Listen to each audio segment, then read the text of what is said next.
Ladies and gentlemen, you're listening to the SummerSlam 2018 edition of This Is a Work.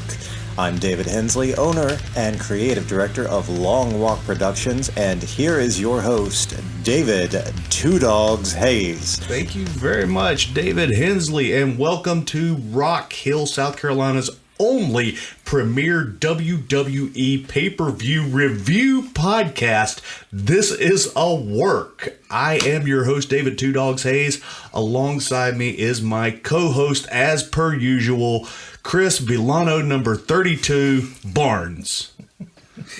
Oh, I can't live up to that. That means I'm going to have to do the rest of this podcast in Spanish. Yeah, and in a mask. No, so it's mask is fine. I'm wearing a mask already. Well, you can't tell. Also, the qualifiers on top of our podcast keep growing. Yeah, just... Eventually the podcast is just going to be the qualifiers. It's going to be an hour and a half of Doggz naming things this podcast is about. Yeah. Followed by, but only preceded by that buttery smooth intro. That was amazing. That was fantastic. Guys, we're talking about SummerSlam this time. Very excited. I don't want to say this was the best SummerSlam I've ever seen, but it was definitely, for one of the big four pay-per-views, this was on track. A lot of fun and a big step up from that last month. Right. Now, before we get started with anything, Chris, they said it couldn't be done. They said that we couldn't make it happen, but we did. Tuesday, I'll kill him. We have our very first guest in studio with us right now, and I couldn't get anybody else but my own son, Tyler Hayes. Oh, wow, I just went off with that. That's all right. That was his work name. Yeah, this is work. All right, thanks for listening, everybody. Right. That's the Good episode. Night. Tyler, how you doing, bud? I'm all right. It was a long ride up here. Well, what'd you think of the pay-per-view? I thought it was very, very well put. I really liked it. I enjoyed watching it.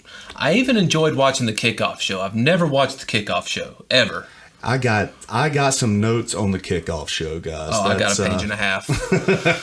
And Tyler may be the only guest that is more prepared than we are. So yeah, I've got at least 8 pages here. Look at this novel he's got.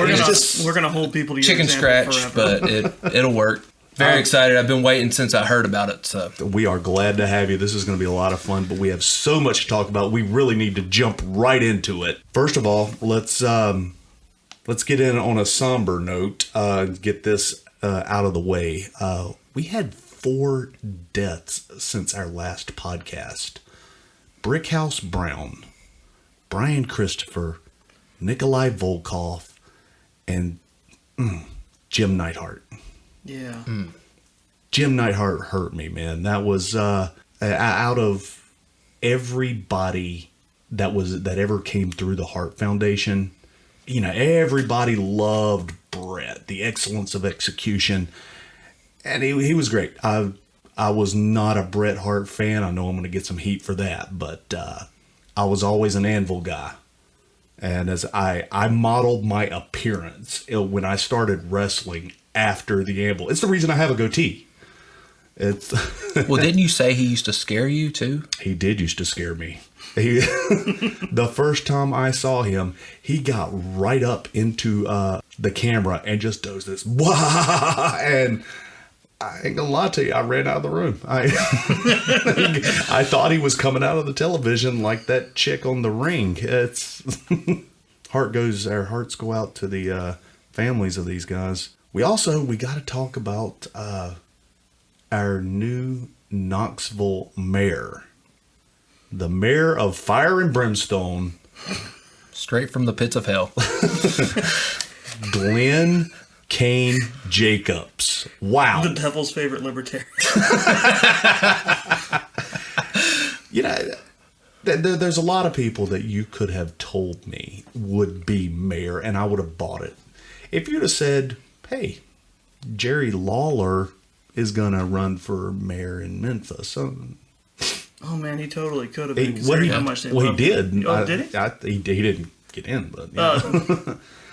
But I was like, yeah, I believe it. That would happen. Oh, yeah. we've also, this is something I really want to talk about, guys. What's up with Matt Hardy? The dirt sheets are talking about Matt Hardy is gone for good.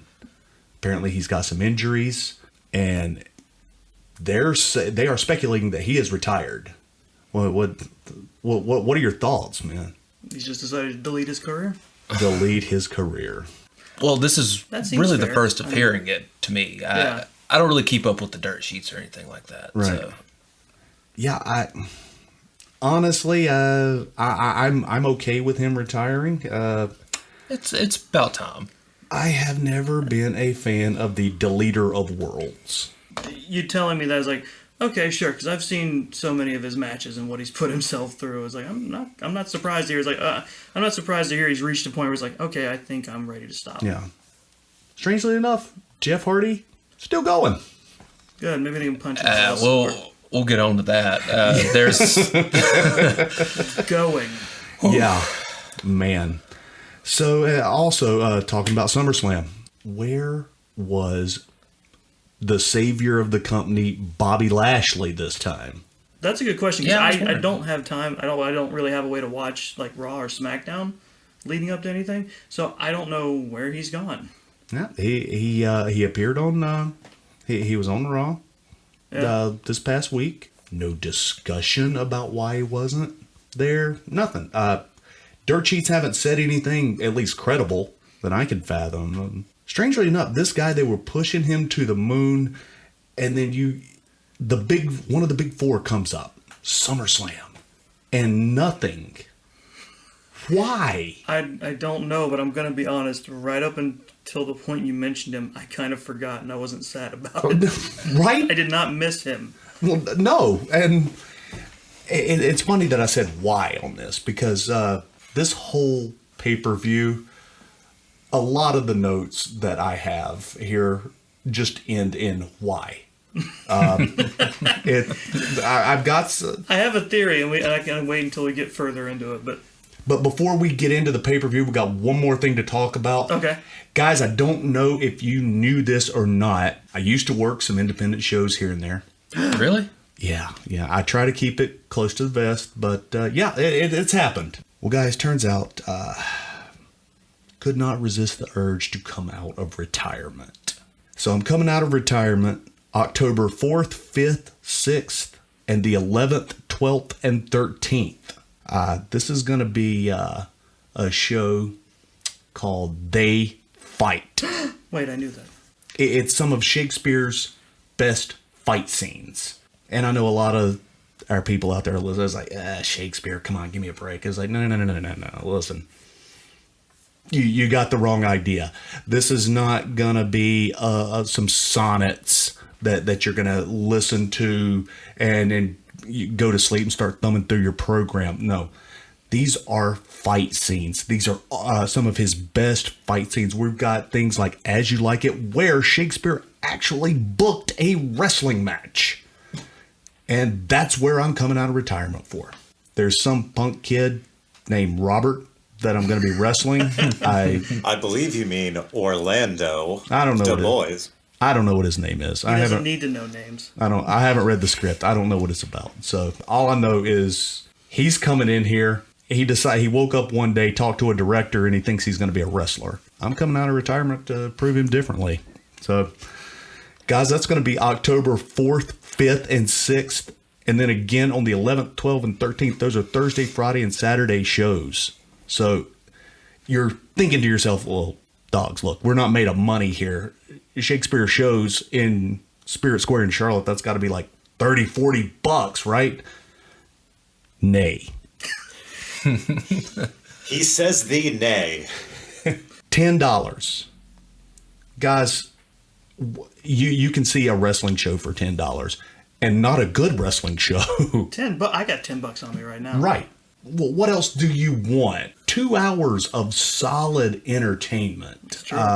Guys, this is the wrestling demographic. You guys are going to love this. Come on out and see it. I mean, think about it this way. Shakespeare basically wrote the summer blockbusters of his day because he knew how to entertain everybody from the best seats to the cheap seats. And he knew how to put in a fight scene to keep everyone loving it. Absolutely. Shakespeare wrote for the common man. And what is the common man? The wrestling fan. Wow.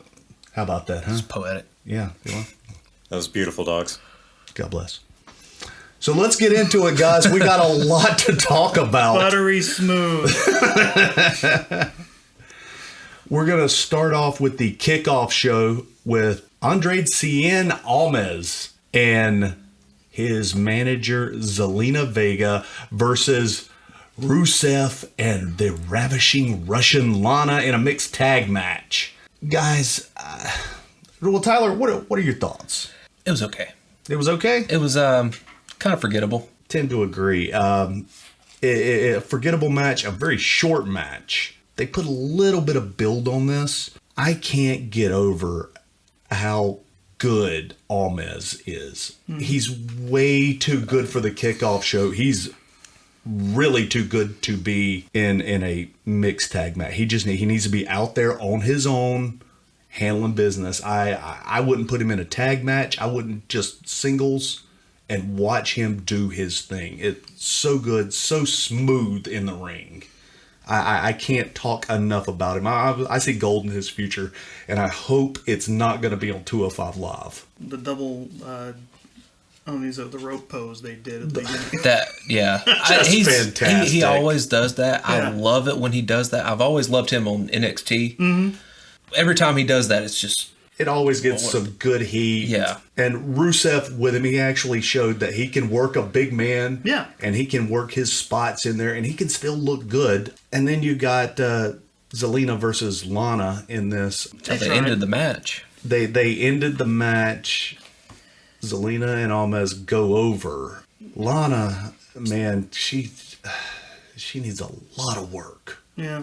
They tried. I mean... I would have kept her in the training center for a good year before I put her out there, because she is improving.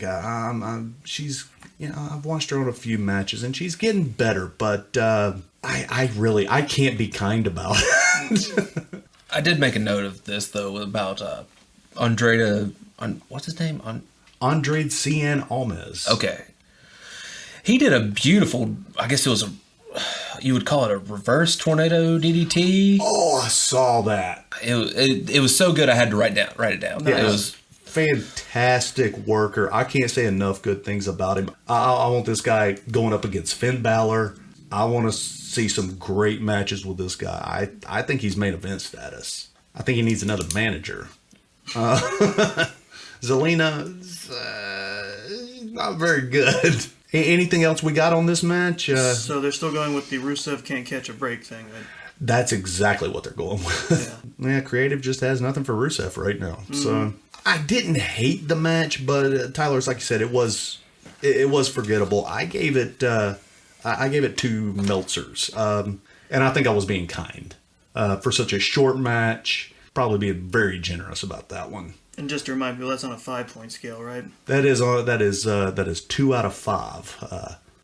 But now, next up, we had a hell of a match with Drew Gulak versus Cedric Alexander. Mm-hmm. Now, Tyler. It is, I was just about to say, it is crazy to see Cedric on this level. Now, you are very familiar with Cedric. You've met Cedric several times. You've trained with Cedric. I've met him. I've trained with him. Been in the ring with him. Yeah.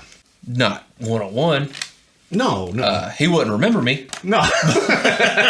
I can't say enough good things about Cedric Alexander. Gulak too, man.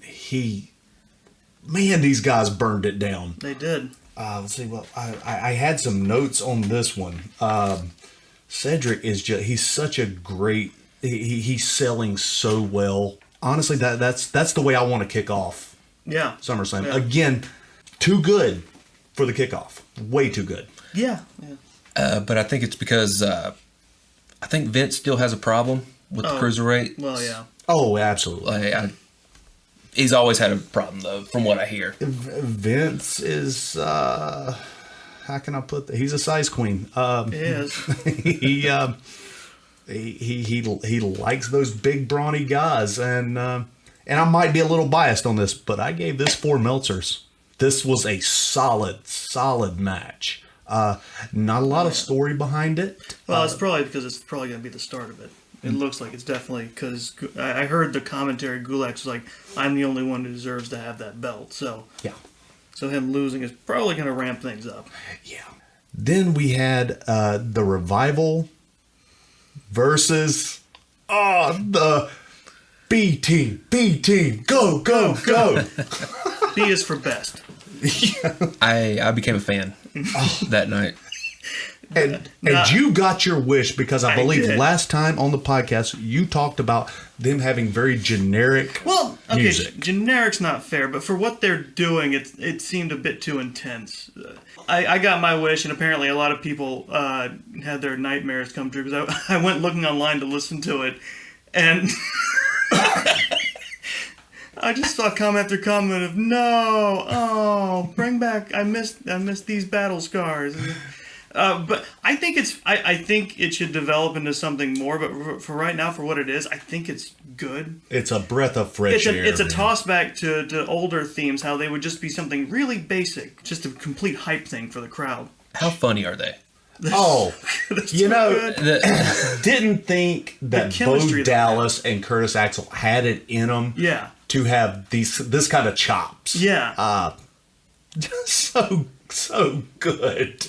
The white Hanes t-shirts. The handmade B team shirts. Yeah, they grabbed a Sharpie in the back and they wrote B on there. It's just I got something a little later. It was I don't know if we should go ahead and talk about it now. So no, we're coming to it. Yeah.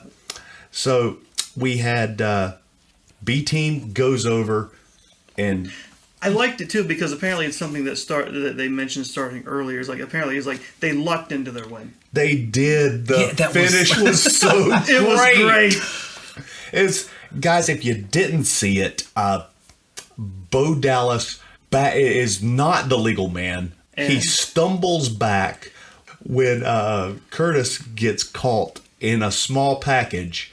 Bo Dallas stumbles back, falls over them in a schoolboy fashion, And rolls them. and rolls him into position for him to get the win. slipping So on a banana creative. peel. Yeah, I believe that was great. what they said. Yeah, so creative. That's good television. Now the B team is great. I just said I became a fan, but let's not get past. I mean, the Revival. Oh yeah. I love the Revival. I do too. They're a great team. I'm glad they're on the show now. Mm-hmm. Their problem is the same thing that we've got with Cedric. They're not going to get anywhere in Vince's eyes until they get some size on them. Right. That's kind of how I feel about a lot of the NXT guys that are making their way up. Mm-hmm. They just kind of fall into the shadows, I guess Yeah. you could say. Yeah, and that's what's going to happen. Well, next up, guys, barn burner here. Rollins versus Dolph Ziggler for the IC title. The first thing I got to say about this is Ziggler's tights. Okay, thanks. Yes. His Rick Rude Intercontinental title tights. Oh, yeah. Shame that he lost it after he just got those tights. I know. Yeah. I'm glad Vince flipped the bill for that because Well, it's like I'd have been mad. It's like when he puts an opponent's like wife or someone close to him on his tights. technical clinic guys. I mean, these guys tore it up. The one thing I did bother me a little bit, you know, these guys headlined the last pay-per-view. Yeah. Now they're jerking the curtain. And I realize this doesn't, the grand scheme of things, this doesn't matter. Well, it's because the last pay-per-view, the quote-unquote money wasn't on the pay-per-view. Yeah. I think they caught some heat on that one because I was like, well, yeah, you put the crowd to sleep there with your match. They did no such thing. What made that crowd openly rebel was the Lashley Yeah. Roman Reigns match. Again, stacking of the card, which I think they did a much better job this time. Yeah, definitely. And that suplex outside of the ring. Oh, God. Where they went up and fell over the rope. Yes. So dangerous. Scary. So Scary. dangerous. It scares me every time I see them attempt something like that. And you know it's coming too, especially after having watched that Iron Man. Oh, yeah. But these guys, absolutely fantastic. I gave it 3 Meltzers. Not a bad match. I thoroughly enjoyed it. Dean Ambrose is back. Dean Ambrose is back. Looking jacked. Wow, yeah. I think the haircut might be part of it.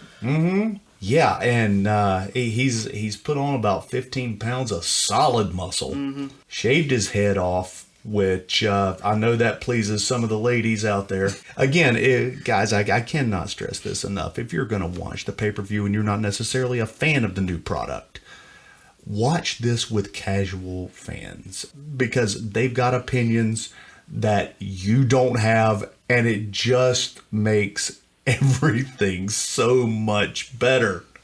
And it might explain a few things about why WWE does the things they do. Right. Absolutely. Because they want everyone to watch. So we got anything else on this match? I don't think so. I believe there was a hard way in this. There was a hard way, and well, you know what? I don't know that it was a hard way, Tyler. We've been seeing a lot more blood here recently. So are we?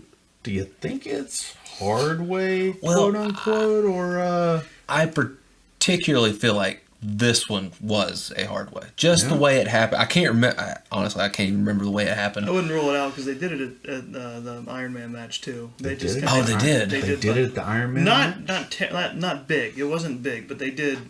Well, this wasn't either. Yeah. But Can you guys take a second to explain to any listeners who might not know what that means, what hard weighing is? oh yeah. Yeah. Go ahead, Tyler. Basically, where you get hit over the head and you actually bleed instead of making yourself bleed. Yeah. If you want to elaborate more, you're Yeah, the professional here. Wrestlers have been known to do what they call blade jobs, in which they would cut themselves to enhance their drama, match. The drama. Yeah. Make it seem like the stakes are way higher. Now, this used to happen on a regular basis, especially when there was something on the line. Since then, Vince has taken us into the PG era. You don't see that a lot anymore. Until this year, if my count is correct, we've seen about 5 questionable hard ways. We saw Brock Lesnar and Roman Reigns when he took the gloves off intentionally, opening him up. We've seen Rollins. I believe I saw somebody on Raw get opened up. And then we saw it in the, did we see it in the main? Styles and Joe. Yeah. Styles and Joe, that's what it was. But wait. We were debating as to whether or not that was hard way. I believe that one was not. Yeah, That one- that one. That might have been a planned one. Yeah. Where are we going with this, guys? Like, are we in the PG era or not? I think they're dipping their toe back out of the. I think they're letting stuff slide again. Which is, it's fine with me. I'm going to watch regardless. I don't think we're gonna get the fabled Crimson Mask anytime soon. No. I think those days are gone. But what side of the road are we on here?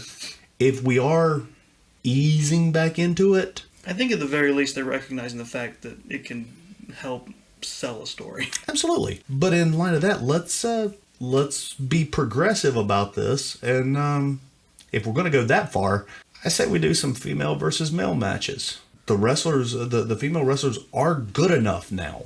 That also is a good point. You notice the women have not, even on accident, really been busted open. Yeah. No, I don't think they're there yet. Not in WWE. Vince is, regardless of what you think about Vince, he is very old school, and I don't think he's going to want to see that. No, now, probably I could not. be wrong. I could be very wrong. And I hope I am, because I believe if a guy can blade, then a female can blade. Mm-hmm. But it really just comes right back to it. What side of the road are we on here? So that's all I really want, because I'm going to watch regardless. I think we're edging out into a crosswalk right now. Right. And speaking of women, this match in particular, pretty good match. I gave it 3 Meltzers. Can't say a lot bad about it, but I can say a few things bad about the next little vignette we have, which is the Bella Twins program. The have to fans talk really about wanted this? to see them back on TV. Yeah. And this brings me to my first one of the night. It leads to a great Why? moment later. Why are we doing this? The only thing about the Bella Twins that makes it good is they're twins and they can be a tag team and spin around. And, But they didn't even use that after. They used it like 2 matches from what I can remember. Not a lot. They didn't use it a lot. One, whoever was debuting, the other one was under the ring, and I know they made the switch. Yeah. That's the only other time I can remember. Yeah, only a few times have they used it, and then they decided, well, we want to be our own entity, and we're individuals here. We're not just twins, and which is fine. The problem is neither one of them can work. I hear Total Bellas is pretty good. It's getting some pretty good ratings. It's a good thing that was their only appearance tonight. Or is it? Which brings us to New Day versus the Bludgeon Brothers, guys. I absolutely love the New Day. I love them too. New Day rocks. Yeah, man, they just get better and better every time Absolutely. I see them. Bludgeon Brothers, monsters in the ring. The Bludgeon Brothers went over on this one, didn't they? By DQ. Yeah, that's what I thought. So technically, New Day would have won. Yeah. Yeah. But you know, the great thing about it, and I know you guys haven't watched Raw, they had a rematch. No? And we have new 5 Oh. time Yes! Oh, WWE Tag Team Champions. I'm so glad this is not a video podcast.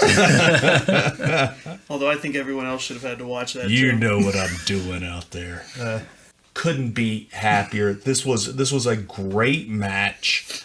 I ended up giving this match 2 Meltzers. The only reason I gave it 2 Meltzers instead of 3 is they didn't put any story behind this. Right. And I think that's a shame because the New Day is so good.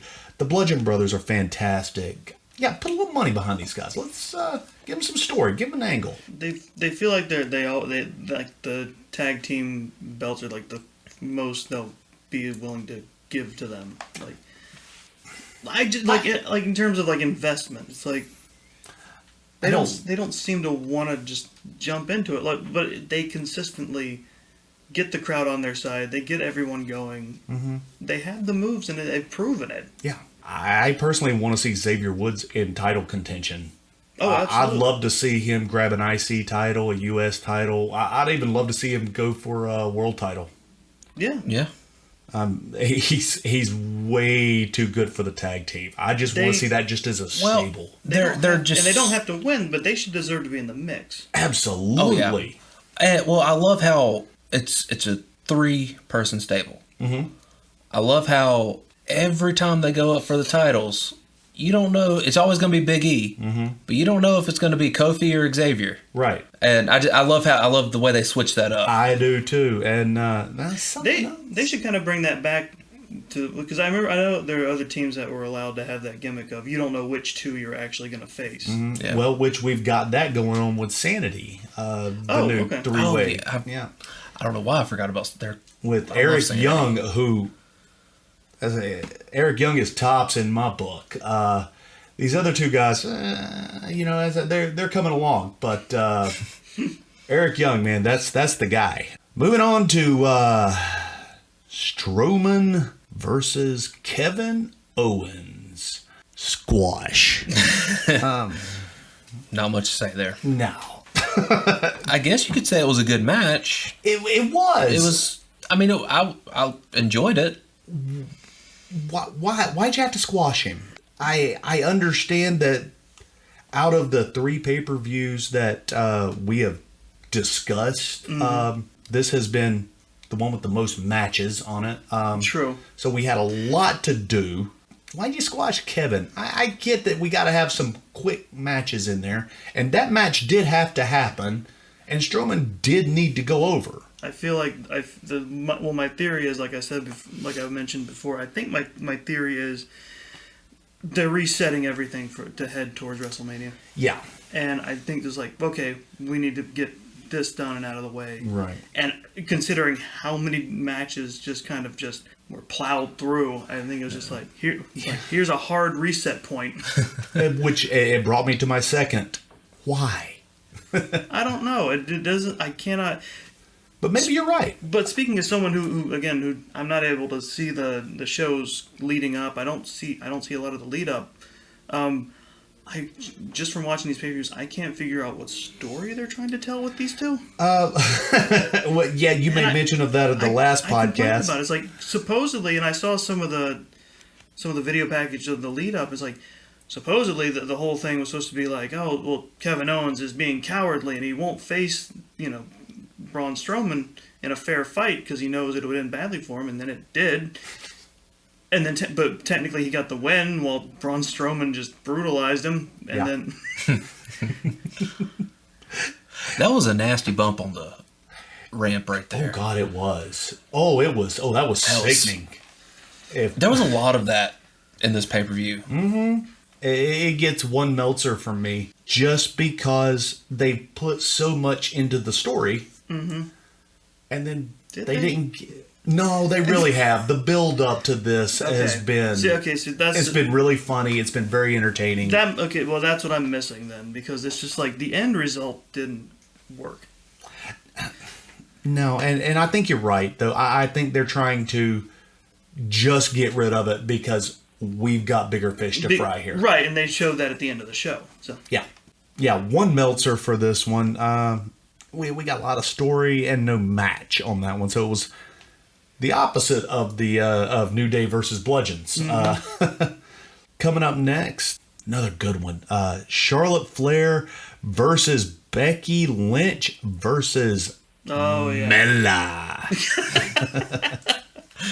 I think I just heard all of our female listeners groan at the same time. I'm just saying, Mella is money, guys. Have you seen her moonwalk? I have. You have? Oh, man, boy, can she moonwalk. Ladies, if you're listening at home, did you know that Carmella can moonwalk? Also, ladies at home, did you know that there's a 30 seconds ahead button on these podcasts that you can use? Now, Dave, that's not very FABULOUS of you. Another just great match. No, Charlotte, one of the best wrestlers in the world today, male and female. She's all around. Becky Lynch right there with her. Carmella does what she does, and she's good at it. She was very entertaining. I can't. Guys, I can't. I know people have real heat. Like not bad heat for Carmella. I can understand why. I can't help it. I just think she's fantastic. You have a soft spot for terrible shit heel. I do. For just the sneaky little weasel ones. Yeah, because it's entertaining. It's great. It's a good villain. I mean, when she was mimicking Flair. Oh, I mean. The Flair walk, the woo. Oh my god! Oh, that was just the absolute best. And then there's another part where she stands in the middle of the ring. She has her hands up and she's twirling her hair around, like just everything. I'm telling you, Mella is money. And it was the story they told was good too, because it was from the get go. Charlotte and Becky were like, we're gonna team up, take her down. Yeah. And then Carmella immediately messed with that and tricked Becky into thinking that Charlotte had like double crossed. Yeah, and that's where the heat started. Those fiery Irish, they just they don't think, and and you can tell she's impatient because you saw her eyeshadow when she Yeah, she goes with a paint roller, and this got Charlotte and Becky going at it. And Becky should have known better. You can't go against a Flair like that. This is partly your fault.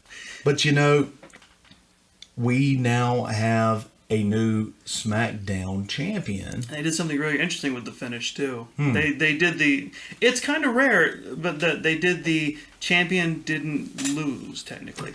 Right. Because I think Charlotte beat Becky, right? If I remember right. Yeah.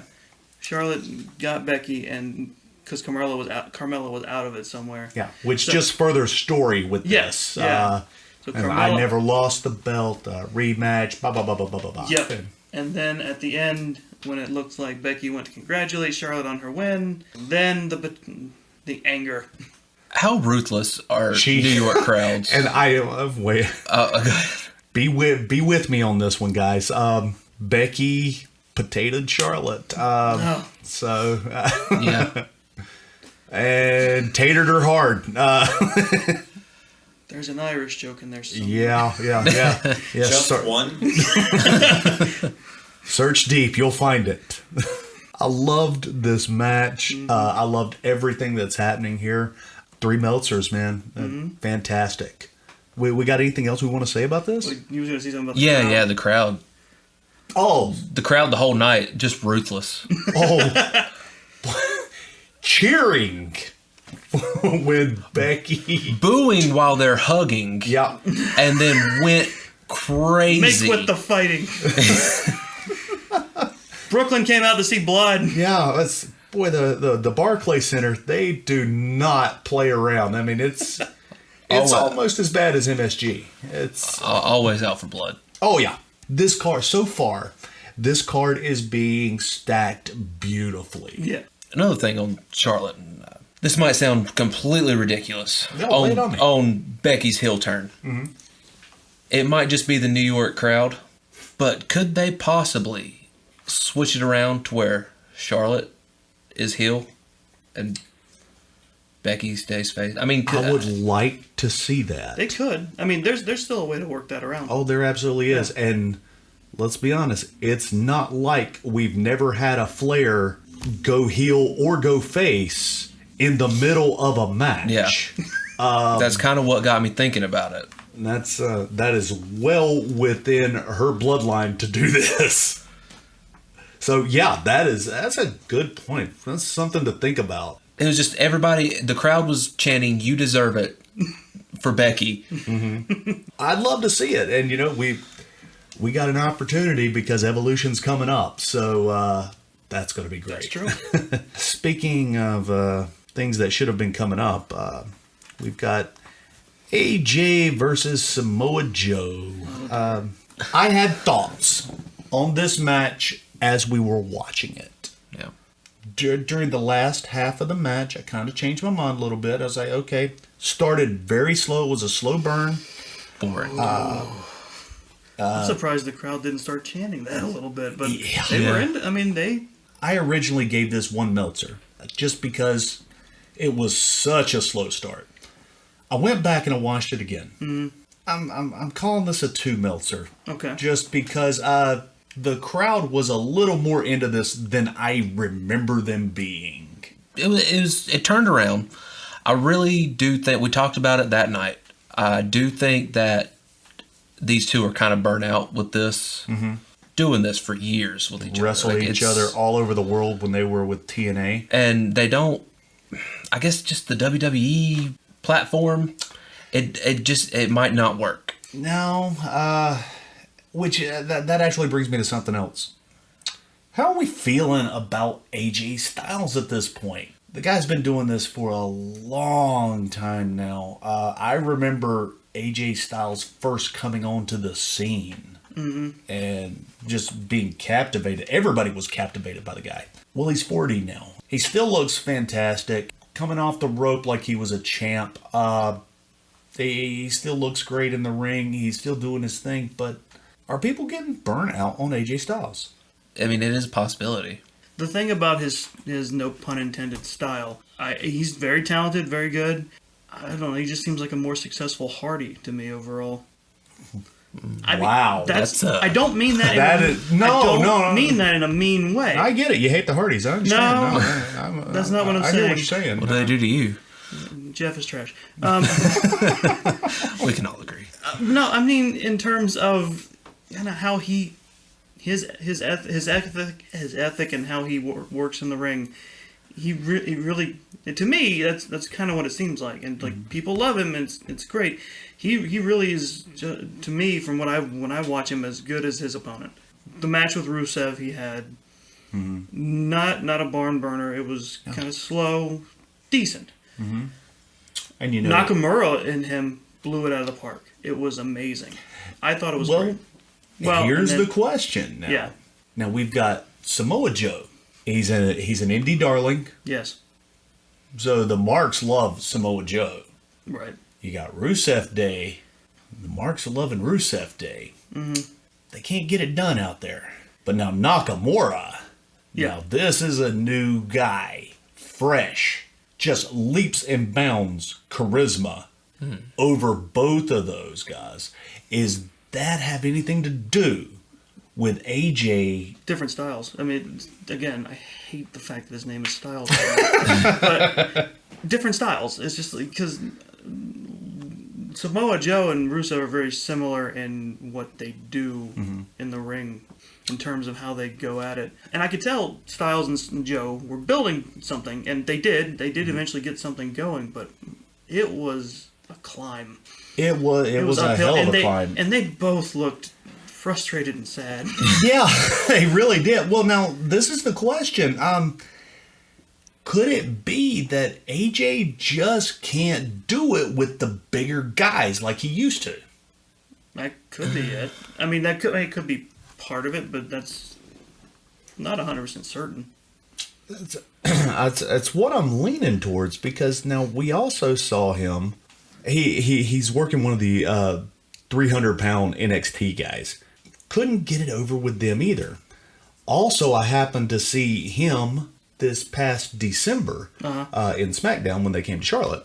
Not stellar, guys. Crowd was very quiet, and this is AJ Styles territory. Right. Okay, it's going to sound more negative than I mean to. I don't hate AJ. I don't really feel... I don't either. I think he's fantastic. I mean, there's a reason why I feel he's strongly toward him. I really Right. me personally, but I know he's talented. He's he's great in the ring. I like Rusev. I know, and I understand he has his shortcomings. And then that match is like, I was still with it, even though I knew it's like, oh, this is kind of a slow march. But I still tried to find the good. It's like this one, even when they finally picked it up and got things rolling, is like there doesn't seem to be a lot of life behind it. And you know, maybe that's what it is. Maybe it's the fact that AJ can't carry a wrestler like he used to. Be it big man, little man, whatever. If they need some help with in-ring work, AJ used to put on a hell of a show. It did seem to lack direction. I think maybe we might not get another year out of AJ before he starts getting booed. I hope not. I hope not too. It's like I said, I really like AJ. I do too. I mean, he is the phenomenal one. When he has a great match, he is his name phenomenal. But and when you got somebody that can pull their own weight, like a Shinsuke Nakamura, Yeah. then man, you got a barn burner. But when you got people like Rusev, and I can't say anything bad about Rusev because he'll kill me, but And on Rusev Day, no less. no, right? Yeah, I ended up giving it 2 Meltzers. that was weird, wasn't it? Yeah, The end it was. It was where it was him and his wife and kid, and It felt strange. It felt like a retirement party, honestly. And maybe that we're foreshadowing that. Maybe that's why he got delayed. Maybe. Because he did. I mean, we were looking at it when it was happening. It's like, Oh yeah, that happened. pretty obvious. he Obvious. went. It looked like, I mean, the camera cut away, but it did look like he kind of moved towards the apron a little bit to kind of crawl under. Because I hate it when people do that, but I feel like that's what he did just to throw the blade under there. Yeah.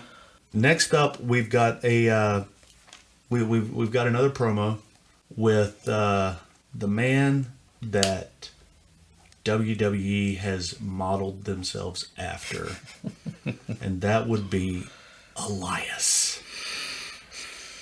And we're about to see possibly the greatest concert from his right off his new album. We're going to hear a track. So Soon to be award winning. was there any sort of hint about what was going to happen in this segment or anything leading up to it? That No, okay, because no, because nothing. I'm sure they were promoting the fact they just released the EP of all his quote unquote greatest hits from the shows that he performed, those live songs. And so he comes out and he starts his bit to thrill the crowd, like he does, because WWE stands for What does it stand for? Walk with Elias. It used to stand for We Want Flair. It did, yeah. Well, Elias comes down here and he is about to bring the house down. One note is struck. The power of Elias broke his own guitar. You're waiting, and you're waiting on him to say something. He just stares down, He looks at the crowd. dumbstruck. He looked at the guitar. He looked at the floor. He adjusted his microphone. And then went to the door. It's the worst Dr. Seuss book ever. Good night, Moon. And, and that's it. Yeah. Which brings me again. Why? I don't know. It just seems like I kept waiting for you to get to the punchline of that. that was the punchline. The guitar breaking was just, he was just like, he just went left. And he's gone. Just gone. That was the punchline. We expected to hear an earth-shattering promo like he can cut. And Come on. I wanted to hear him land into a New York crowd. That's right. But no. He was in Brooklyn. He was in the hometown of hipsters. Yeah. With that gimmick. Oh, come on. But then you talk, well, this is going to be, we're going into depth on this on Raw. No. No, we did not. No, we didn't speak on it. Just happened. Yeah. I mean, honestly, if they were going to do something like that, he should have just gone Axl Rose nuts and just... Now, there was a moment where it was a questionable moment on what he actually said into his mic while he hit his guitar. Oh, didn't he almost say an F-bomb? Yeah. He almost said it twice. It sounded like. You're right. He did. He caught himself, but yeah, he almost dropped an F-bomb a couple of times. Yeah. What did he? He almost said mother. Yeah. And then just kind of walked away from it. Yeah. Something along those lines. He was hitting he threw his guitar down, then he hit his stool. Yeah. And both times it was just him, doing something like that. But Entertaining. Yeah. I really love Elias. I need to see the IC belt on him. I think he could be the greatest thing since the Honky Tonk Man. and imagine the songs. Oh, the songs. You just need to start honky-tonking people. Yeah. I mean, I do believe his album is going to outsell That's All Right, Honky Tonk Mama. Do you? I do. Do you? I do. So that happened. Now, we're also going backstage with the B team once again. And The Miz. And Tyler, I know you got something on this, right? Yeah, a little bit. Let me hear it. Just basically what we're all thinking here. The Miz and the B team used to be The Miztourage. Is that okay? Miz goes on to say how after he wins tonight, they can do the honor and carry his stuff back to the car and come back and party with him. Now the B team celebrating what awesome win they had. Decisive. And perfectly planned. They give Miz's show, his new reality show, a little plug. Yeah. Miz and Mers. I forgot about that. Oh, that was one of the best lines of the night. And then they promote what B Team stands for. And what does it stand for, Tyler? Daniel Bryan. Daniel Bryan. B team. There it is. Cementing that face turn. Also, they promote their new reality show, Total Fellas, with a B. With a B. Total Bellas. And it's going to be a smash hit. I can't wait. Where'd these guys come from? I mean, it's Individually, just poof. individually they were okay. Yeah. I mean, Curtis Axel, when he first showed up, I had very high hopes with for Paul him. Heyman. Didn't work out. No.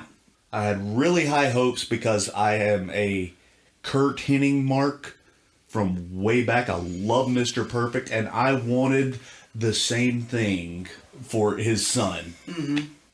We did not get it. No, but he's finding his way. and I He's think that's landing great. on his feet. I remember very briefly they gave him the impersonator gimmick, which unfortunately they did not.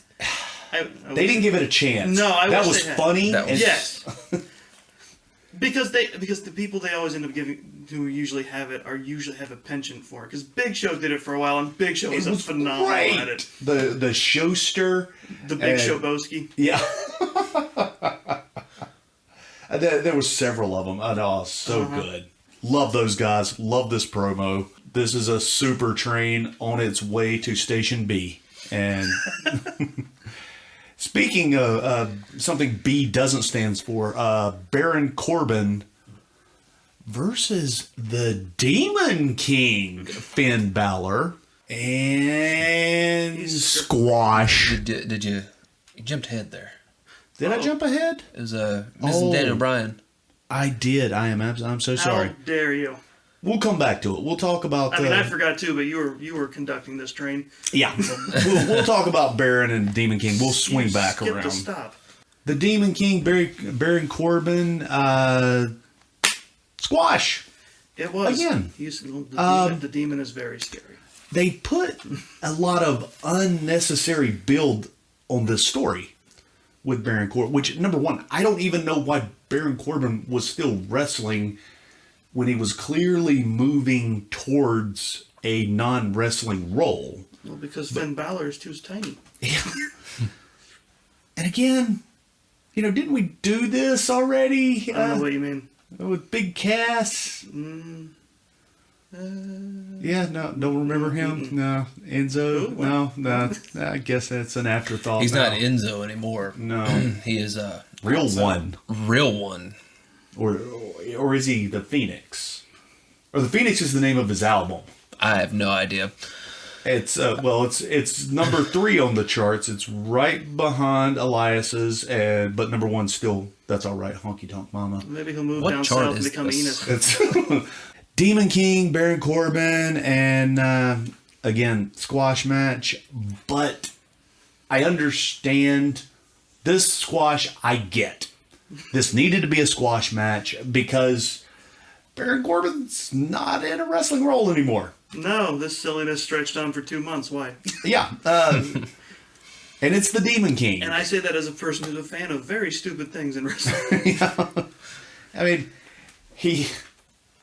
I still can't get That just past seems like this. fan service. It's just like people wanted to see the demon again. So He had Baron Corbin comes out there with tight jeans and a tank top, and everyone said, "Well, that look is ridiculous. I want you to shave your head. You're going bald anyway, and then we're going to put you in a button-down shirt and some slacks." I said, "Oh, okay, non-wrestling role. Nope, you're going to wrestle in that, in that." what? Oh, okay. Why? You know what? I mean, honestly, it was a good match. Finn never looked better. Can't say anything bad about it. I like that they brought out the demon. Love the demon. I like how it's a rare thing where he comes out, and I enjoy it. And Balor has mentioned that because he's been asked a few times. It's like, why? We see the Demon King every other week. Why are we not seeing it as much now? Balor's response is, "I want the Demon King to be special." So you're not going to see the Demon King a lot.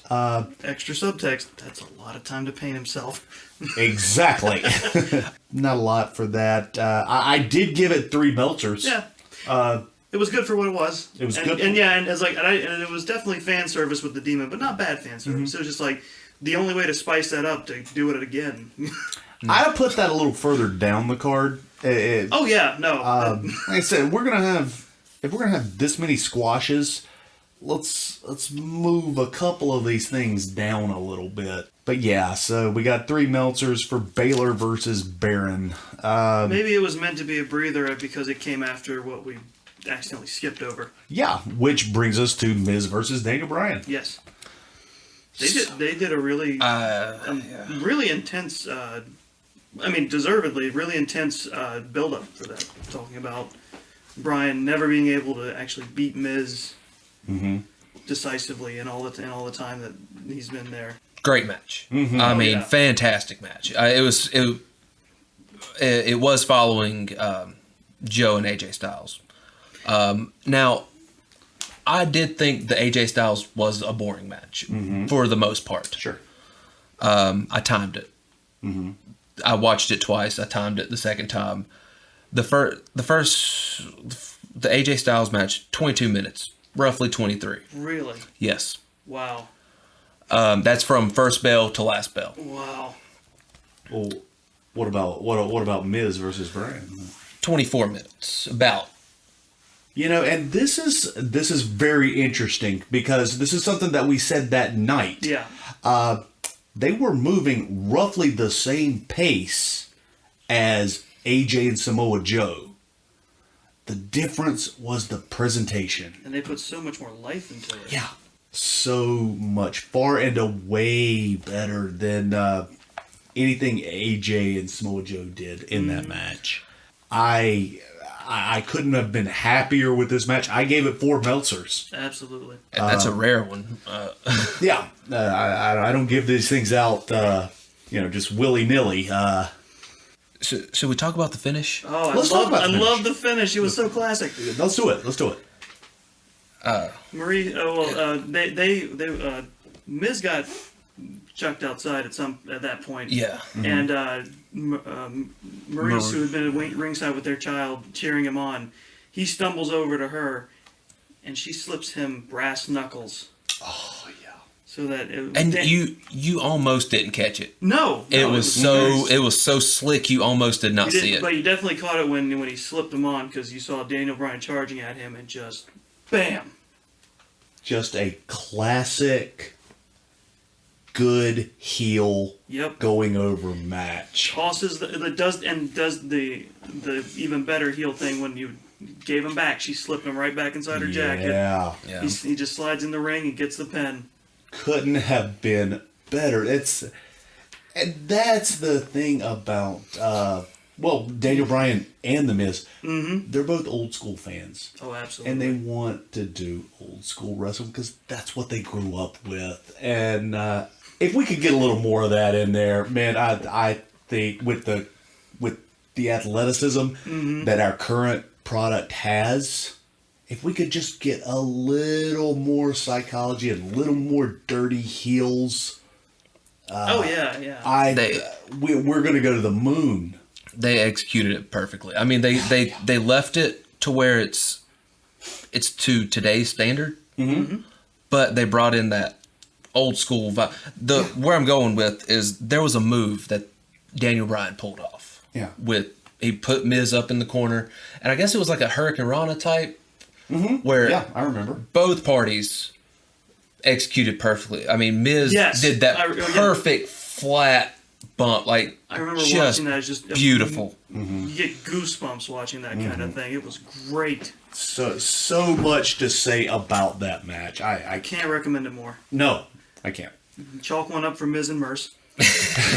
Miz and Merce. And just proves Goodfellas. Just proves the old adage. Or Total Fellas. The family that cheats together gets heat together. I loved it. Moving on to Jeff Hardy versus Shinsuke Nakamura for the U.S. title. Wait, Tyler might know. Was it after that when we had the Daniel Bryan little backstage scene? Oh, I didn't write anything about it, but yeah, it was like right there in between I think it was between the Baron Corbin. Okay, and it was after he. Because I don't think they had a little promo for the Hardy and Nakamura, did they? No. Which Bella is he married to? Because she came over and she gave him Brie. Is Yeah, that, there you go. Gave him an inspirational speech and Yeah, that's I didn't write anything down about it just because every time I think see the crowd him, reacted negatively. Not as negatively as they'll react later, but I thought it was the last time we saw them.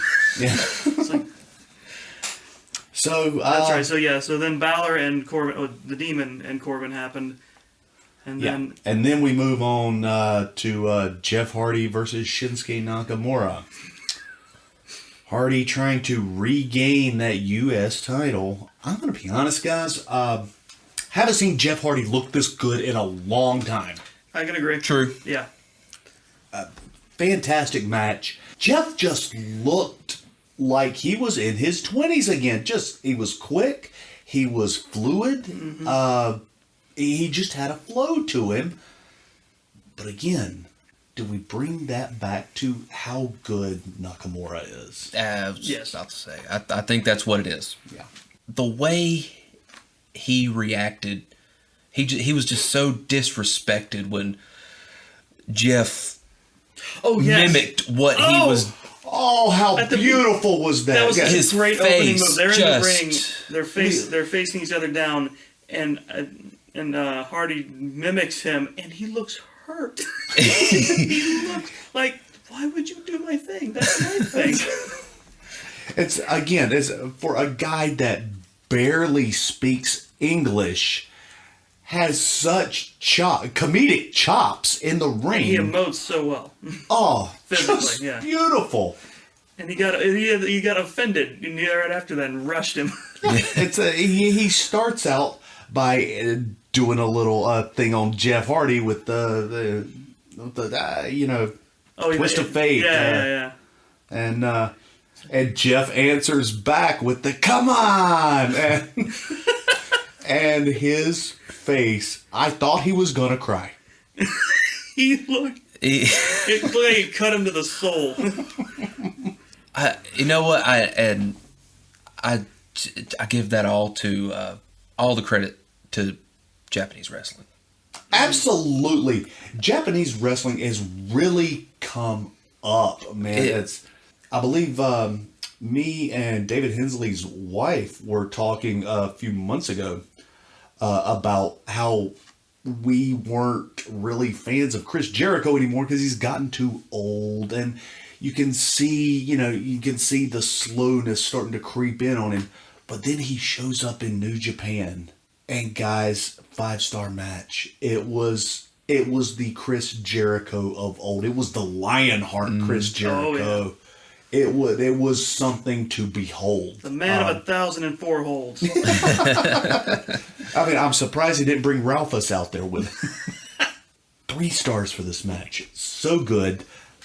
Let's talk about the end for a second. Yeah. So Nakamura goes over. You want to talk about it, Tyler? Go ahead. So Jeff sets him up for a swanton. Mm-hmm. This is just how I remember it, but he sets him up for a swanton. Nakamura crawls out onto the apron. Mm-hmm.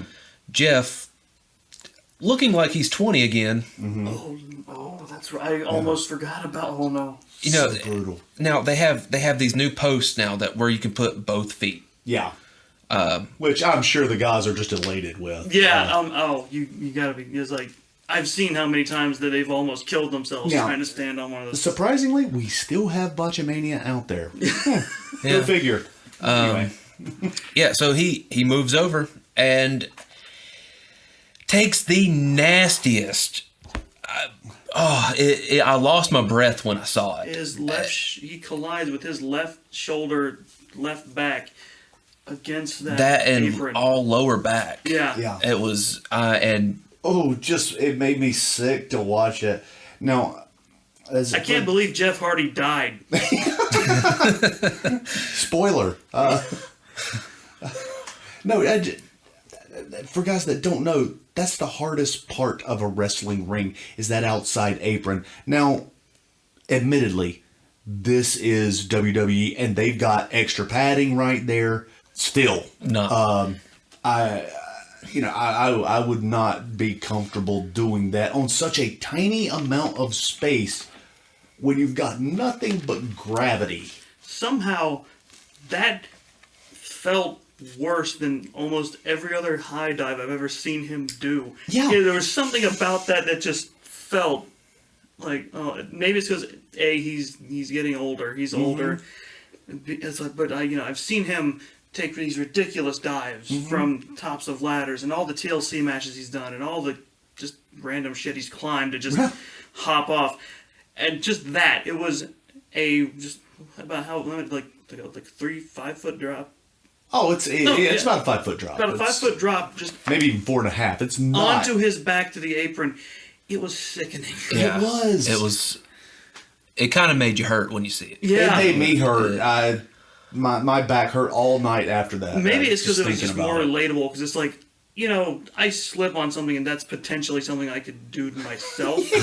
Maybe it just seems more relatable and less like, I see a guy jump off a ladder. It's like, oh, neat. Yeah. I'm never going to do that. That's never going to happen. That looked like it hurt. Cool. Yeah. Do it again. I wonder how Jeff Hardy feels every day when he wakes up. Because he's 38 now, 39. He's getting up there. I don't know right offhand. That's what I'm here for, guys. There we go. But it was SummerSlam. This is one of the big four. If you're going to break out something like that. Yeah. Well, he's 40. Okay. Oh, God, it was so bad. But then, go ahead. I'll let you finish, Tyler. Oh, yeah, well, they're it's not the first time he's done something stupid like this at SummerSlam. No. Well, in general, but, they had, I believe it was one of the first TLC matches, or the second one, at a SummerSlam. I don't remember which one. It might have been 2000. Come on, refresh my memory. Well, it was the triple threat with the triple, Dudley's? Yeah. Oh, right. And he jumped off that 20-foot ladder onto the concrete. Yeah. And just splat. Yeah. And he became stuff on a rock. And I'm not sure where I was going with that. I just felt it's kind of ironic that SummerSlam he likes to pull these things out. Yeah. Again, he's never looked better in this match. You're right. It was SummerSlam 2000. Look at you. I'm so proud of you. How come? Okay, so why did we do so bad in school, Tyler? Why do I have to stay on to you so much, and you can pull this stuff out? Because they didn't teach the history of TLC. Because I was watching wrestling. Yeah, don't have time for homework. TLC's coming up. I gotta watch the Hardys. After this match, Nakamura goes over, and you start hearing voices in your head. Oh, yeah. I forgot about I this. thought that was called thinking. And here comes the Viper, Randy Orton. He makes his slow walk to the ring. And you're thinking, oh boy, here we go. Every single time he's cup coming this time, Hardy. Right. Every single time he's done something disgusting to Jeff. This one, yeah. And he got all the way down to the apron. And then he turned around. And he went back to the dressing room. I don't know if that was planned or if it was because Jeff Hardy was pretty dead at the end Yeah. of that. Like, he was, like, I don't know if he was meant to be sort of getting up and getting to his feet like before. Because after that spot and Nakamura finished him, he was just on the mat. He wasn't moving. He was, I don't know where he thought he was, but he... I mean, I wouldn't be either. No. It's not like that was a off the cuff spot. They clearly, something like that. They have to okay it, and then they had their finisher. You knew he was okay because he popped up. He did After Randy took it to the house. Right. Yeah. I almost forgot. Yeah. He popped up and started clapping. Yeah, which again begs the question, why? Now, again, you would think, well, they're going to explain why he went down the ring, turned around, and came back on Raw the next night. No, they did not. No explanation about it. Nothing. It just happened. So, He just walked into the back past Elias, who was just still staring at his broken guitar. So this brings us to our semi-main event. Rowdy Ronda Rousey versus the goddess of the WWE and your Raw Women's Champion, Alexa Bliss. I am legitimately sorry that I missed this match. Yeah. Squash. Well, I blinked a couple of times and almost missed it. Another thing, stiff.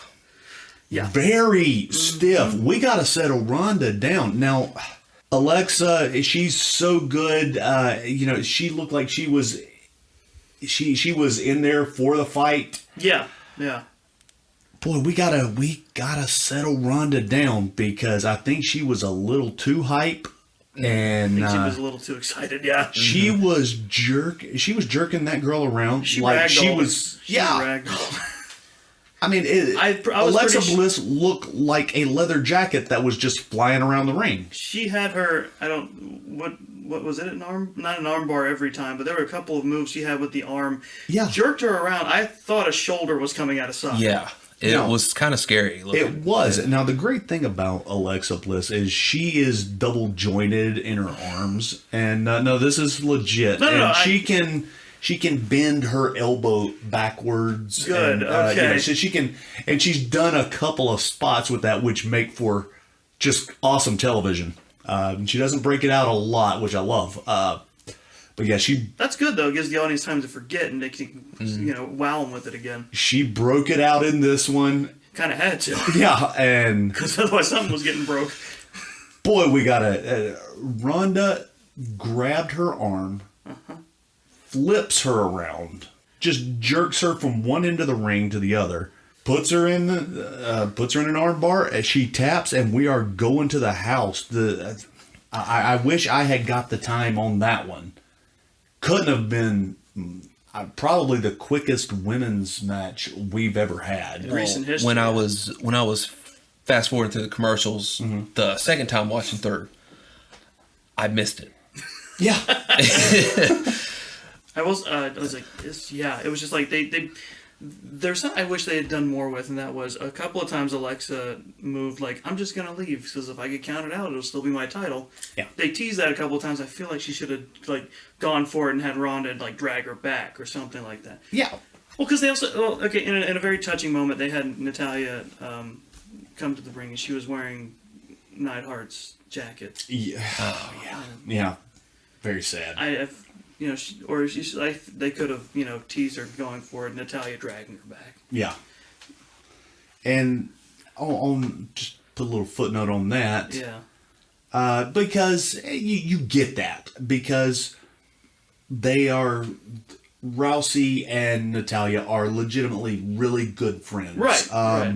And then we have the Bellas again. Oh my God. The crowd was, now, they'll say that the crowd did not care how long that match was. They loved it, and they loved the fact that Rousey was champ.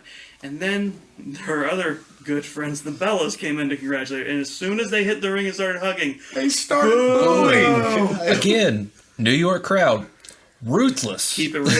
Yeah. They, when they don't want to see something, they'll let you know. Yeah. Yeah. And I rarely agree with a New Yorker. But I think we were simpatico that night. I did not want to see the Bellas either. Even though this was a squash match, the build on this has been phenomenal. The story was great. Alexa Killed it. just absolutely killed it. Ronda, she's getting better every time she gets in the ring.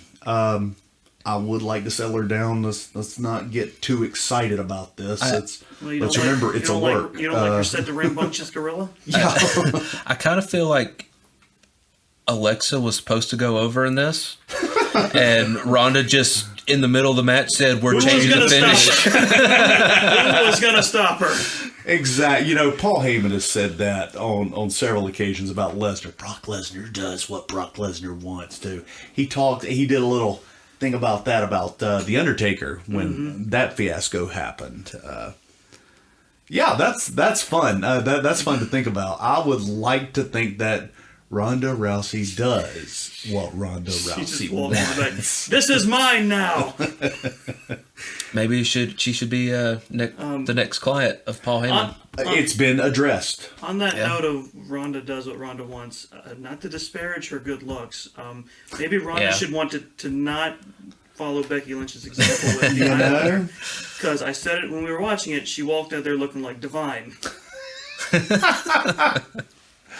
And I was about to bring it up myself. And there were numerous close-ups of her, and it's just like, got that angry brow, and it's just like, with that, it's just, oh no.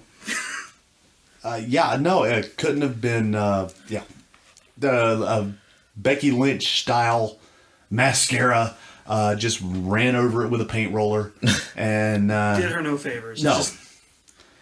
And I'll tell you a testament to it. My wife, who absolutely loves everything that is Ronda Rousey, when Ronda comes out, my wife does probably the most Southern thing a female can do. And she's not even Southern. She's from Pittsburgh.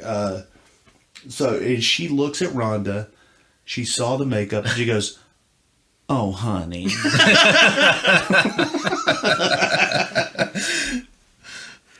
Bless her heart. Again, that's all right. So let's work on the makeup there. But we can put that behind not trying to kill her. Yeah, let's learn how to not jerk the goddess's arm out of her socket first. If we have time, after that, we'll work on the makeup. We'll work on contouring. It's cool. I gave this match 3 Meltzers. I understand it was a squash. The story was great. It needed to be a squash. Yeah, That's I what can say this that. called for. A little disappointed that they made it I don't like squashes for my semi-main. Again, I understand. We're in one of those very interesting situations where Ronda's the draw here for SummerSlam. She does need to lose this decisively. We've got more matches than we've had any time this year except for WrestleMania. And this show still ran 4 hours. Yeah, this was a long show, guys. 6 hours if you stuck around for the pre-show. Whereas the last show ended at 10:30. Yeah. So, yeah, I get it. And you know that because there was a timer. Yeah. Oh, boy, that debacle. So, this brings us to our main event. Roman Reigns versus the reigning, defending, undisputed WWE, Universal Champion. Yeah. Good, you got it all in. Brock Lesnar. I think I'm going to break out into a Paul Heyman impression before too long if we keep doing it this way. I'm fine. Ladies and gentlemen. But You have to put more... Ladies and gentlemen. You have to... you know, You have to... I don't do impressions. If I may address you for one moment, sir. Yours is gentler than him. It is. Maybe we edit this in post. Huh? No, it's all going in. Roman versus Brock. Before we get to your rating, I'm just going to rate it better than it had any right to be. Yeah, I could not agree with that more. That's great. Tyler, what are your thoughts? Roman tapped. I don't care. That was. I call that a tap where I come from. Now that's getting a little bit of a head, but why must they start every match with their finishers? Yeah, because they got to show how brutal it's going to be. Because if they're busting them out that early, then that means it's only going to get harder from there. And oh my god! But it never does. No. You've and the tension is thwarted. I will say this much for this match. This is the best that Roman Reigns has looked on a pay-per-view this year. Yes. I feel like they knew going Yeah. in. It's like they knew. It's like, okay, we gotta. The crowd has hated this every time, and they hated it at the start too. They booed Roman coming in. They absolutely Booed did. Brock. And I'll say, you know what? Brock looked great. He did. Yeah. Brock's dropped looked like about 30 or 40 pounds. Get ready for that fight. Yeah, he's cutting weight. There's a lot of good stuff. I realize it's repetitive. And they even threw in something pretty interesting at the start as an extra thing, because who comes out but Money in the Bank holder Braun Strowman. Monster in the Bank. But I'm sorry, excuse me. I don't want him to kill me. It would be so easy. Which, what was the comment that you made when you saw him walking down with his briefcase? I forgot. I believe it goes back to an old Beatles song, "Man About Town." He was going on about his wrestling business. Goodbye, honey. I just somehow convince him to do the Vince McMahon strut when he walks out with that briefcase. I didn't say I would love to just see him in a patchwork suit that looks like his pants. Yes. Corporate Braun. Corporate Braun. I just want to. I want him to be selling vacuum cleaners now. It's Who wouldn't buy from him? You don't have to demonstrate it. I believe you. Guys, I don't have anything bad to say about this match. This gave the crowd what they wanted. Almost entirely, but still kept some story. A bit, yeah. It was like, okay, they did kind of bait them a little bit, because when Braun came out, he said, "I'm gonna stand out here and watch this match, and then when you're done, I'm cashing in." Yes. He told them straight up what he was gonna do, and then proceeds to just get out of the ring and just and then wait. And there was a move here that I believe Brock did that he knocked down Strowman, grabbed his briefcase and tossed it. Beat him with it first. Yeah, he beat him with it, and then he tosses it all the way up to the top of the ramp. It's like, can't cash in what you don't have. Which, I don't mind telling you, scared the bejesus out of me, because, and maybe it's just being in the ring that I have this fright of what if that goes in the audience. Oh, what are you saying? Brock is kind of careless sometimes? That's exactly what I'm saying. What? Give several examples. How? Well, let's start with the last pay-per-view when he threw the ladder up the ramp. I don't remember that, and neither do the 5 people it hit. I will say about Roman, he was sandbagging. Yes. It was evident. Not giving him no leeway on those suplexes. I don't know if he was just being a dick, or if he was just like not forgetting, because I could see either of those being an option. But you see that now. It's funny that you bring up sandbagging, because I distinctly remember when it was that fateful night, Roman Reigns versus The Undertaker, when it looked to me like he was sandbagging Taker too. Now, just in case people who listen don't know what sandbagging is. Go ahead. It's basically you're not giving the other wrestler any leeway. You are not jumping with the move. You're not helping. You're not helping at all. Because for moves like suplexes and like pile drivers, you have to help a little bit to get the momentum up. You got to at least give them 25%. Yeah. Because as strong as some of these guys are, it's still hard to lift. If they don't want to be lifted, they're not going to be lifted. Right. And I mean, like a bag of sand. I mean, yeah, bag of sand. I don't know if you've ever carried a bag of sand, but it's. Plus, when you're helping, it helps. It's pretty heavy. It's pretty heavy. Plus, when you're helping, it makes the move look better and more dramatic. Yeah, exactly. It kind of looks sloppy when you don't. It seemed very clear to me that he was sandbagging. Why? Who knows? Maybe him and Lesnar don't really get along. Still, I would think he'd want to help make because what ended up being his victory look good. Yeah. Maybe he was just tired. Maybe he's injured. Who knows? But it seemed... Maybe he's thinking about stuff. Who knows? And you know what? Maybe we're all wrong, and maybe he wasn't sandbagging, and maybe he just looks terrible because his German, it is just a German, so that's just German suplex just over the back, and it just kind of looked like Brock struggled a little bit. It did. Of course, now it also could be he has cut a lot of weight. Maybe he's cut a little bit of muscle, but possibly. It's something to think about. But despite that, they somehow managed to play to all their strengths in the match. They absolutely did. Everybody hit their moves that they wanted to hit. Some of them more than a few times. You know what? It's a good name. It's a good main event.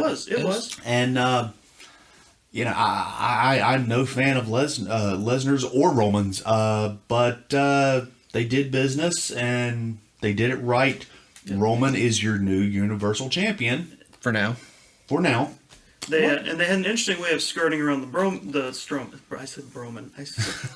I thought we're all stumbling over our words tonight. It's Friday. It's time to go drink. Strowman. We mentioned Lesnar attacked Strowman. Interestingly, the way he kicked that off was I forget how, but Roman was running at Brock, and Brock used that momentum to throw him into Strowman. Yeah. And that started the attack. Mm-hmm. And it was like Brock pressed it, knocked him out. So Strowman was a non-factor for the rest of the match. Right. Still lost, but that was how they kind of a bait. Is like ha, you're going to see Strowman cash in, and he's definitely going to win. Oh no, he's gone. Yeah. It was a good way. I think that was a good way to hype the crowd and still not have to deliver on it. Right. No, this match ultimately delivered everything that it needed to. And we've left story. We've left. We've got angles, which brings me to the main of Raw the next night. I will say one thing before you jump there. Is like, go ahead. The one is like this is I think the best case scenario for how they gave Roman the title and not had him get booed out of the building, because they were so happy Lesnar finally dropped that title. Mm-hmm. They were cheering and they did not care it was Roman. Yeah. And I'll be honest, I didn't either for that moment. Now, Monday, we opened the show with Roman and his title, and then it sets in. And we're like, oh, yeah. Oh. Right. Oh. Got a bad feeling in your stomach there. Yeah, Roman's our champion. I forgot. Because you're not going to get matches like those every time. Yeah. So now I'm just going to skip ahead to the main event here. It's supposed to be Roman versus Finn Balor. Okay. Yeah, a lot of potential there. All right. Yeah. Well, Roman comes out with none other than Seth Rollins and Dean Ambrose to the Shield music. Mm-hmm. And they surround the ring and they beat Strowman down. Now, guys, this is good television.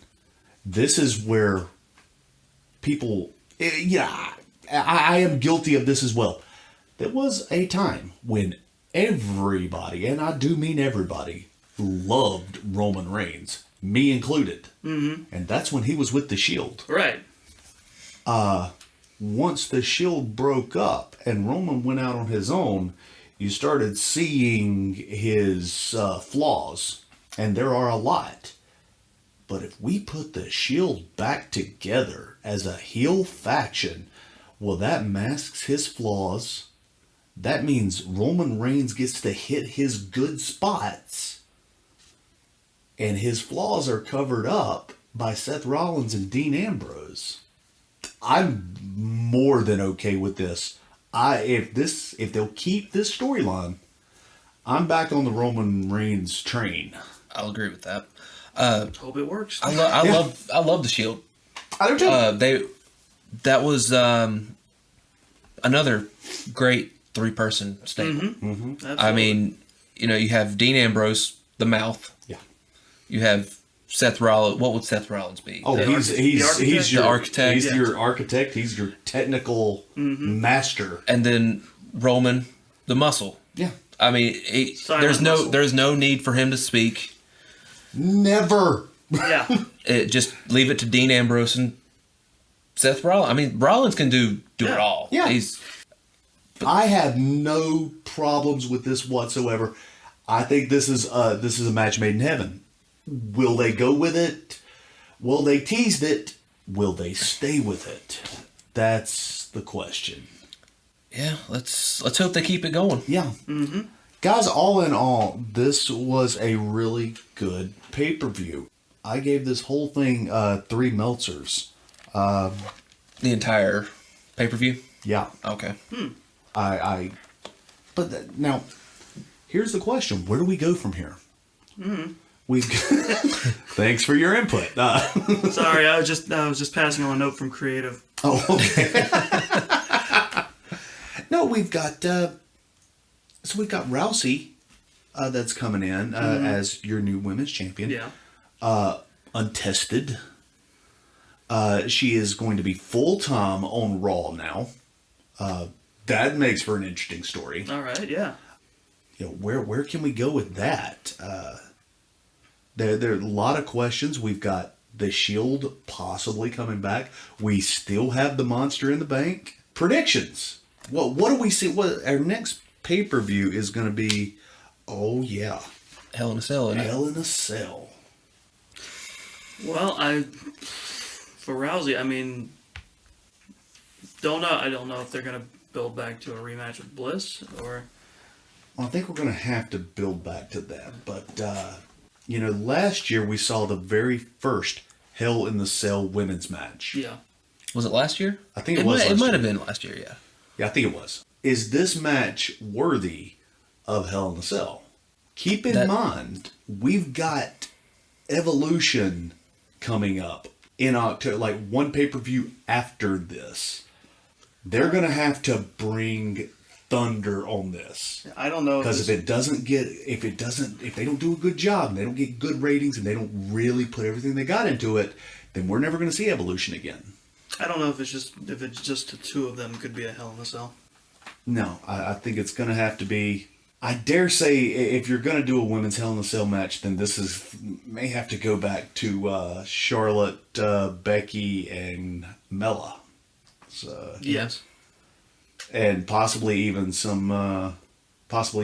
another female in the mix. Who would you get? Who could be another one for that?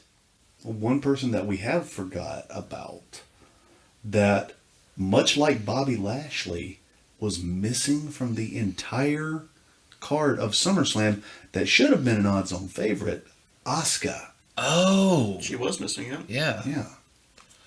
And again, this brings a question. Why would you not want to bring Bobby Lashley's your guy? You wanted this to happen. Going to They treat wanted him it like to Roman happen. and Cena. You're going to shove him down our throats until we like him, but he's missing from this card. Asuka, who is nothing but over, is just gone. Mm-hmm. You bring up Asuka. I think Ember Moon.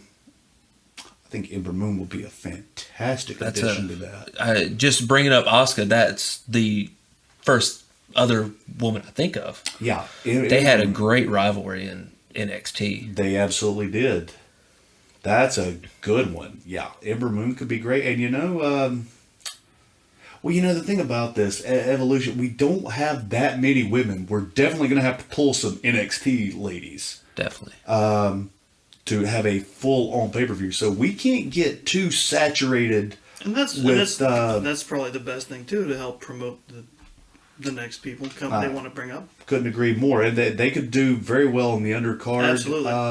But then we got to take it back to it because the Bellas just keep popping up. So they're going to be a part of Evolution. There's other rumors coming up for Evolution. We're talking about they're talking about Trish Stratus. Well, I wouldn't doubt that they would have them make appearances. I don't hear anything about Lita coming in. Kind of surprising. I thought she would be one of their go-tos. Mm-hmm. They are talking about Beth Phoenix, which I was always a fan of the Glamazon. We got a lot of choices here for Evolution, mm-hmm. but we're also getting ahead of the game because before we do that, we got Hell in the Cell. And I'm looking for Hell in the Cell to be a barn burner. Usually Hell in the Cell does not disappoint. So I'm looking forward to that. I had some nitpicks about the show and all. Lay on me. Stuff I didn't even mention last month. I just forgot to. I will say, I talked to you about this before we started recording. So, this is all streaming on WWE's own network. Yeah.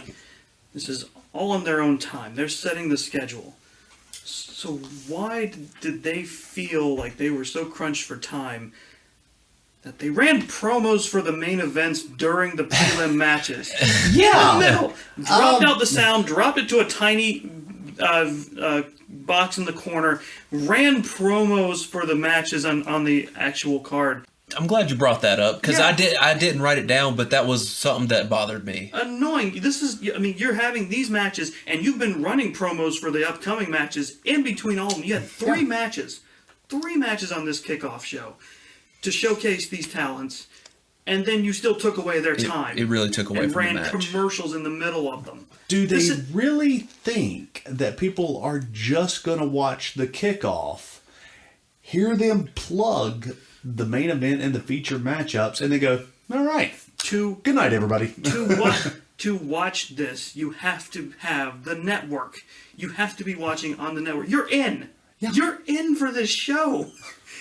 You're not gonna go, oh, this I was expecting like Samoa Joe and AJ Styles now. Well, goodbye. No, the other thing was something I meant to mention in the last show was they need someone to be they need more of the proper heel face dynamic in the commentary. Again, they need a good heel commentator. I got a lot of problems with the commentary because it was very apparent this show that I did write that. there is whoever is it what's his name who's playing the designated heel. That would be Corey Graves. Corey Graves, because he, like all the other ones, they keep it very proper sports announcer style, low key, and then so he'll slip in these kind of like the heel supportive statements, right at the end. You need the guy who's just like, no, what the heel's doing right now is genius. Here's why. Here's how it works. It doesn't matter. Rules don't. He's winning. That's what matters. Like. Yeah. I needed to be more overt in that sense because it does get you hyped when it's going right. Right. Speaking of the announcers, commentators, sorry. During one of the matches, I believe it was AJ and Samoa Joe. I believe it was Samoa Joe who kicked AJ in the calf, maybe vice versa. Either way, whoever it was said, Joe kicked AJ in the calf bone. And immediately, in the calf bone. What's that connected to? Immediately gets criticized for it. Yeah, calf's not a bone; it's muscle. I've got a million problems with the commentary. Number one, we don't need three commentators. No. Period. Never. You need one good straight man, and you need one color. Yes.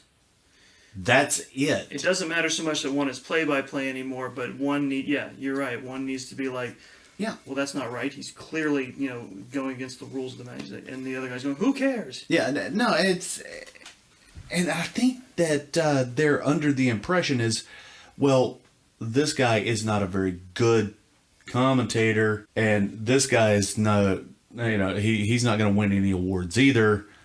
If we add a third one, maybe this will all work itself out. Despite the fact that all their international teams are two-man? And what was with the crazy, I liked them, but the suits that they were wearing. The crazy blue suit, the crazy red suit, I don't know. Oh, well, that was to represent this is a dual show. So Raw versus SmackDown. Yeah. Okay, so that's what they're doing? Yeah. Okay. Could just say that. Right on. So, guys, we're going to have to wrap this up because we have run out of time. And Tyler, fantastic job, buddy. Thank you. Way more prepared than we are ever going to be on this show. Oh, no. I wanted to be prepared. I enjoyed it. I'm Thank you for having me. For the very first guest. Very first guest, and I want you to come back anytime you want to. This has been a lot of fun. Chris, how you doing over there? You got anything? I'm good. Okay. Can't wait to come back and do it. Right on. Okay, guys. For Chris Villano, number 27 Barnes, and Tyler Nicholson. Did I move up or down in the rank? Doesn't matter. I feel like it does. This is David Two Dogs Hayes saying, if you woke up this morning, got out of bed, had a job to go to, and had somebody that cares about you when you get home, folks, this match is over and you just won via pinfall. Thank you for listening to This Is a Work. Thank you for listening to the SummerSlam 2018 edition of This Is a Work. If you get a chance, please give a listen to our sister show, Long Walk Talks. And if you've enjoyed listening to us, you can leave us a rating and a review on whatever platform you're listening on. Thank you very much.